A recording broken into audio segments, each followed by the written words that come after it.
Hello guys, ಎಲ್ರಿಗೂ ನಮಸ್ಕಾರ.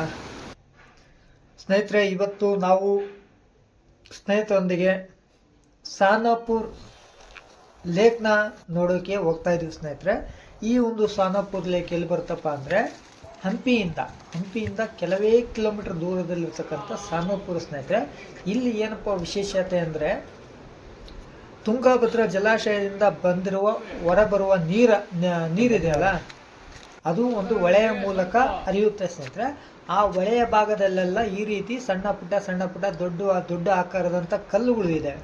ಆ ಕಲ್ಲಿನ ಮಧ್ಯದಲ್ಲಿ ಭಾಳಷ್ಟು ನೀರು ನಿಂತಿರುತ್ತೆ. ಒಂಥರ ಫಾಲ್ಸ್ ರೀತಿಯಲ್ಲಿ ಸೃಷ್ಟಿಯಾಗಿರುತ್ತೆ. ಮತ್ತು ನೀರಿನ ರಭಸಕ್ಕೆ ಅಲ್ಲಿರ್ತಕ್ಕಂಥ ಕಲ್ಲುಗಳ ಶೇಪು ಚೇಂಜ್ ಆಗಿರುತ್ತೆ ಸ್ನೇಹಿತರೆ. ಮತ್ತು ದಟ್ಟವಾದಂಥ ಕಾಡಿನ ರೂಪದಲ್ಲಿ ಕಾಣಿಸುತ್ತೆ ಸ್ನೇಹಿತರೆ. ಇಂಥವು ಅನೇಕ ಲೇಕುಗಳು ಆ ಒಂದು ಸಾನಾಪುರ್ ಗ್ರಾಮದಲ್ಲಿ ಇದ್ದಾವೆ ಸ್ನೇಹಿತರೆ. ಈ ಸಾನಾಪುರ್ಗೆ ನಾವು ಪ್ರಯಾಣವನ್ನು ಬೆಳೆಸಿದರೆ ಅಲ್ಲೇ ಇರ್ತಕ್ಕಂಥ ಅಂಜನಾದ್ರಿ ಬೆಟ್ಟ ಸಹ ಸಿಗುತ್ತೆ. ಮತ್ತು ವಿಜಯನಗರ ಸಾಮ್ರಾಜ್ಯದ ಮೊದಲ ಸಂಸ್ಥಾನ ಸ್ನೇಹಿತರೆ ಆನೆಗುಂದಿ ಸಹ ಇರುತ್ತೆ. ಮತ್ತು